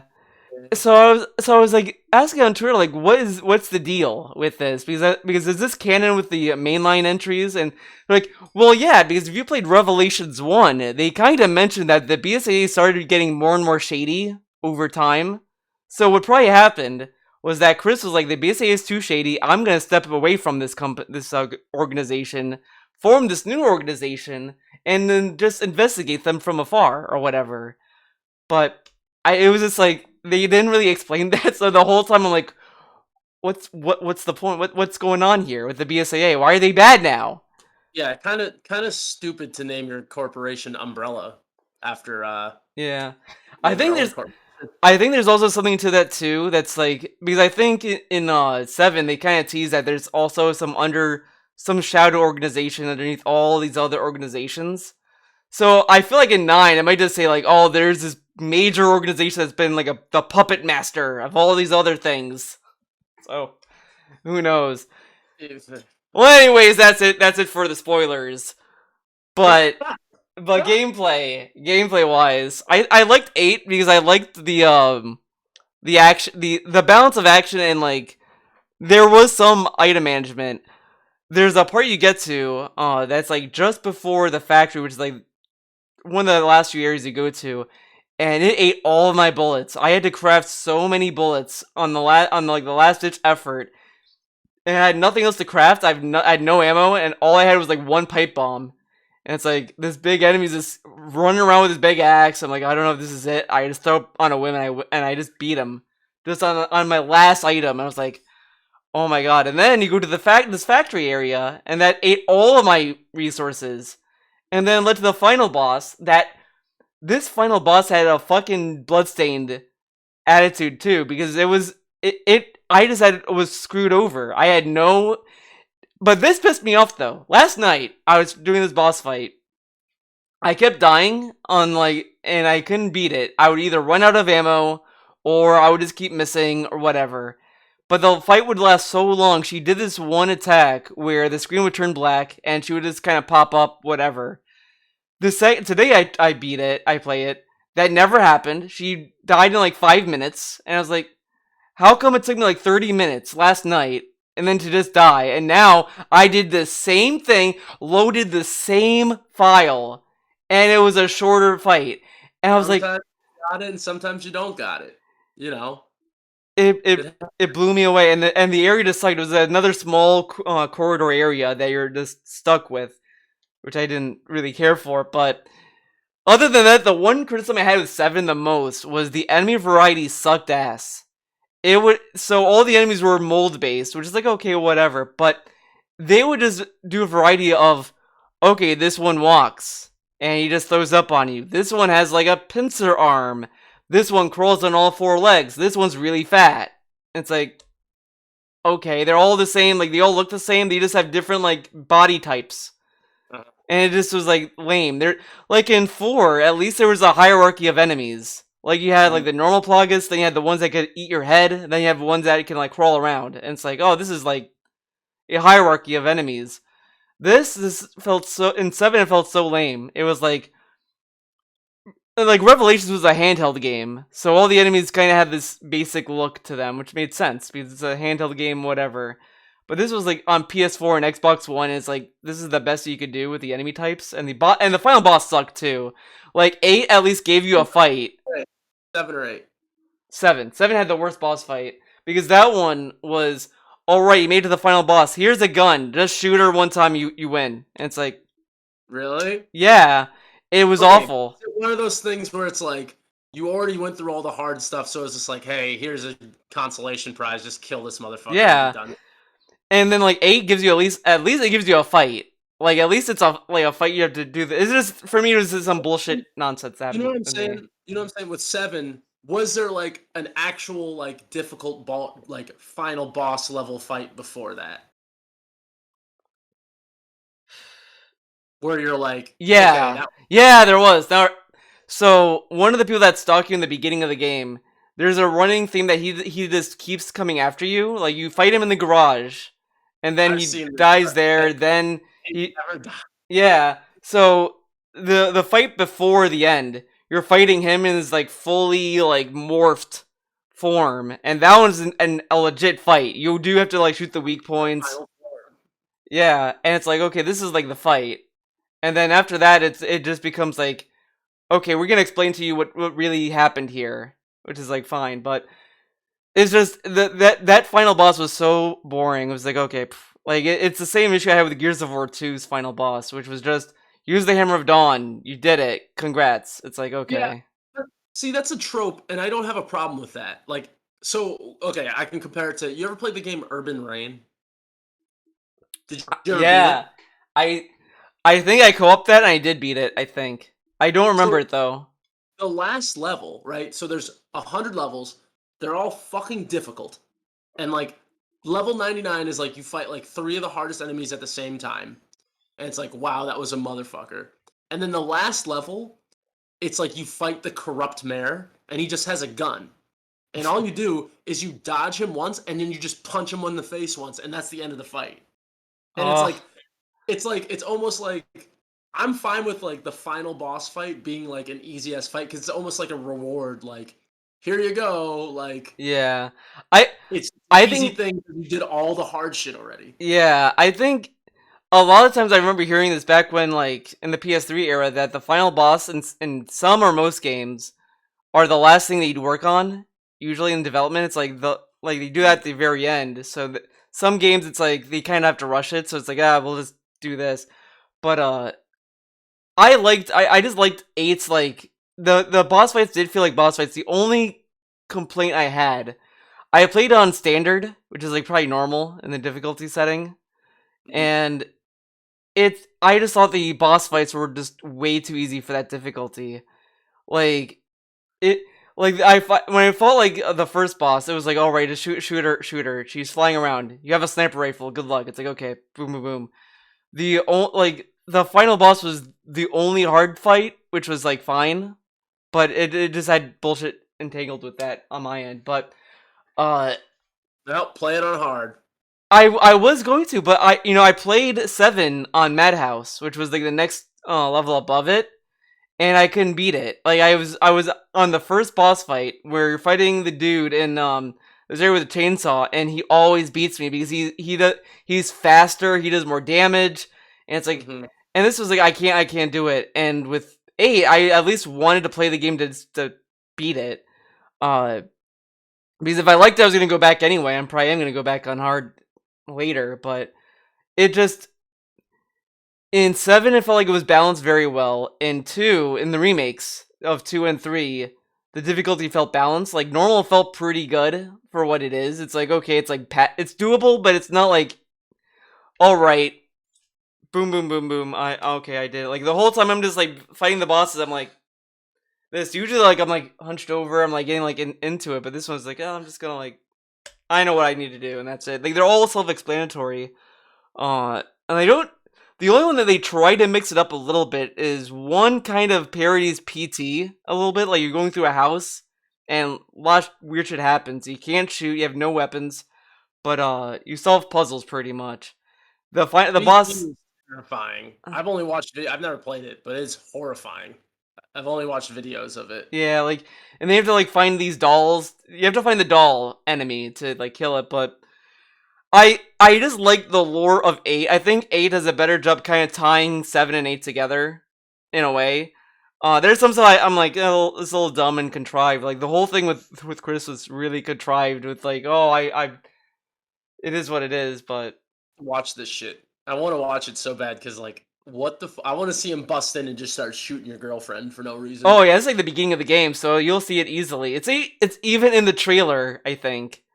But the other thing I liked was the not liked scratch that. This part was weird. And this I didn't say this didn't feel like Resident Evil at all through 8 because it's like 4, so it's like at least it's like a game I loved. At least it's like 4 and it has a good atmosphere to it. It didn't like go out of that atmosphere at all. There's one part where they change characters on you, and then it becomes Call of Duty. It's like, all right, you play as Chris as one part, so it's like, all right, you're a badass, and it's fun. It's a lot of fun to do it, but it's like at the same time, it's like it just drops everything. You have no inventory because you don't need it. Everything's on a path. You're just killing werewolves along the trail. There's like military pickups that you're picking up ammo. It's like, okay, this part's like to get you to a point, but it's cathartic fun in the sense that when you're first playing the game, there's a section. I was talking to so many people with this, and now this is pretty. You might like this part of it. So when you first enter this village, they throw all these werewolves at you, like tons of them, and you could either kill them all if you're that capable, if you can wipe them all out, or if you just try to like run around, like run away from them or whatever, you'll eventually find a area where the game will say, okay, they're all gonna be gone because the bell rings, like in 4 with the bingo night scene. Oh yeah. So it's like that, but like you could either kill them all or you could trigger that. So I tried to kill them all on my first run, and they kept killing me because I kept running out of ammo. They throw a big ass enemy in the fray of it, and it's like, okay, like I don't know what else to do, and it was making me fucking pissed. There's two segments in this game that I just didn't get it. Like that part I didn't understand where I was supposed to go, so I was lost and miserable. This other part was you go through these traps, and I didn't even know. There's a part where they put these like rolls with thorns that just roll towards you, and then like you have to hide in this little corner behind you. You would never have guessed that you were supposed to do that in that scene, in that area, because they don't give you any hints. The walls all blend together and all this stuff, and you're like, I looked up a guide. I looked up a YouTube video for it, and it's like, I had to go there. How the fuck would I have known that? Because Yeah. so it's whatever. But other than that, it's like, oh, okay, pretty I, solid. I still want them to explain to me Chris Redfield's Boulder Punch. I'll You accept that know, he has a virus or something and he has superpowers, but just to let him do that and he's like, that's normal. I It have really bothers me. I have two things about that. One being in the art book for Resident Evil 5. There's a when they were talking about the design for Chris, they said they wanted to allude that when Jill was taken away, Chris spent all of the rest of his life working out to get like a buff body to kill Wesker. He was like that was why he was that buff, was to kill Wesker once he finds him. But the second thing is that they do mention the boulder punch in 8. One of the bosses you fight, I think, like makes fun of it. It's like, oh, you don't have boulder punching Chris with you. I'm gonna fuck whatever. Like I can't remember the line, but they do have a line where they call out the Well, boulder they know punching about Boulder punching Chris. because it's his reputation. It everyone knows about him punching boulders. That makes me sick. Like, really, they should have just been like, because doesn't Jill have the G virus or something? Or No, some other virus? I don't think she does. What was the deal with her? Like, they were controlling her somehow. They had What like a was little that? like parasite on her chest. No. Like, just give him superpowers through some fucking bullshit, and I'll be happy with it. But if it's just like he's just so strong, he can fling a fucking 6,000 pound boulder with no problem, that makes me sick. Well, you know what? For a guy who tells me, Fantasy game. I mean, you tell me how you don't care about story and all this stuff, but the boulder punching is where you draw the line. It's like maybe that's what it is. You cared about story in the past, and the boulder punching happens. Like, okay, I give up on story. Fuck this. It's not about the story even. It's just the fact that it's so inconsistent. It's like now there's regular people who can just punch boulders across the wall, the fucking map. Like I think to a point it was just like they didn't think about it because they were just like they need to cross the lava. How are they gonna do it? There's no way there's gonna be a wooden bridge in a volcano. How are we gonna do that? Oh well, there has to be a boulder. Okay, how is he gonna move it by himself? Well, I guess we could just animate him doing like hand motions, and then like they released it, and people were like, "He's punching a boulder," and they're like, "Oh, okay." Like, Could have used a lever or something, or Why would there be a you know, lever in a volcano? use something to make leverage. Could Oh, or boulder. yeah, but Like, like, look, they were on a plane that they didn't own with Wesker. He pushed them out of the plane. Who's gonna be carrying a boulder leverage device with them? That'd be a huge thing. Like, they're not gonna carry this big like jack. Like, it's like saying, like, why didn't they should have brought a jack? Well, why would they bring a jack? They're not. well, he has a bunch of equipment on him. He could have something that would be useful. I guess. I mean, I just think this is probably an oversight when they did it, and then they probably realized we should have done something.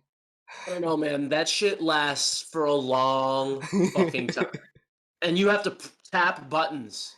Yeah, no, that's the other thing. Maybe that's the thing. They were like, we gotta make the QuickTime event make sense. They were thinking about the QuickTime event, not the logic of the characters. Literally, I beat that one, and I was like, I don't want to finish this game while I was doing that. Is that the last boss too? Yeah, you're right at the end. I beat it, but I was like, this is inconceivably stupid. Like, I could deal with Wesker teleporting around, just being like, "Yes, Chris, I'm fucking can have the G virus, and I'm good. I lived 100 times. Okay, And he fine. added Ouroboros to his body Yeah, too. whatever, man. That's fine. But just don't make this boulder punching thing like anything else. Like, Yeah. ugh. Well, I mean, there wasn't anything like that in 7 or 8. So there's that. Great. I never even bothered with 6. So, oh, Did you watch man, Naruto video on 6? I did, and I played 6, and I mean, if you think the boulder punching was like I mean, this was just really dumb. Like, even like to the point of story, it was just like I played the Leon campaign first, and that was where I checked out after that. Like, it's like, I don't care about this game. Fuck this. Like, they introduced this new character named Richard, and this dude, like, they wanted you to be surprised he was the bad guy, but the dude was like the whole time he was like, Leon killed the president. He's a fucking asshole. We're gonna get Leon. We're gonna kill him. It's like, oh wow, this dude is like totally not the Why are you bad doing guy. a PSP impression? Well, why not? I mean, at this point, it's that dumb. It's just that dumb. It's like, oh, we gotta kill Leon. See, he killed the president the whole time. It's like, all right, like and Hunnigan's like, I don't think Leon, like, he killed zombie president. No, you see, he was the main bad guy. So we need to get Leon. And like, it's like the whole time, every time he talked, it was like, yeah, this dude's the bad guy. Then the game's like, he's the bad guy. It's like, yeah, okay. Yeah. But All right. Well, I think I that's think we can enough. call it. I gotta make dinner. Yeah, So, this was a thank really you. long video. Was it? Yeah, it's an hour What have 47 we been minutes. talking? Oh, damn. So I mean, we made up for the last 2 videos that we missed out on, I guess. But at No, least, we did one last week. We did one. We haven't missed a week. I don't think. We just did them late. yeah, We yeah, did the last, which we did them on Tuesday, and I kind of like doing it on Tuesday. Actually, yeah, we did it on Sunday before. I kind of like Tuesday. yeah. Tuesday is a lot better. Yeah. Okay. We So we'll do should keep that. it going on Tuesdays. All right. Um. But yeah, so we got to think. We have a few games to think about. Wait. So if you were to play God Hand, what would I play? Hmm. Oh, I would either put Transistor on that or you know what? Travis Strikes Again. Okay, I like that. Because Okay, that is on so Steam and it should be fine. okay, so let's mull over these games. So there's 1, 2, 3, 4, 5, 6, 7, 8, 8 games, and then God Hand and Travis Strikes Again. But let's figure out one to play. I'm kind of interested in Devil May Cry 2, actually, just because of like Yeah. I I'm think I'm only dreading because I've seen some footage of it and I think it's rough, but the reason why I brought up Devil May Cry 2 that made me thought about it was when we were talking about Final Fantasy 8. 2 also does this very weird thing where you could kind of customize the devil trigger in interesting. it. And I thought that was such an interesting idea that like they never went back to. They never was like, oh, let's do this idea again. But I think it's also like the action was very slow too. Like the gun is just like instead of like the fast action. All right. But Well, we'll see. let's just do research on all these, and we can text during the week and see what we really want to play, and then we'll figure it out for next week's club. Yeah. Cool. All right. Well, that is it. Thank you for sticking by this long video. If you made it this far, type Solid is nothing wrong. yeah, type that. Solid did nothing wrong. There won't be a prize, unfortunately, this time, but I'll know you watched it through. Maybe. Let's see. Fuck it. Yeah. That is it. Bye-bye. Bye.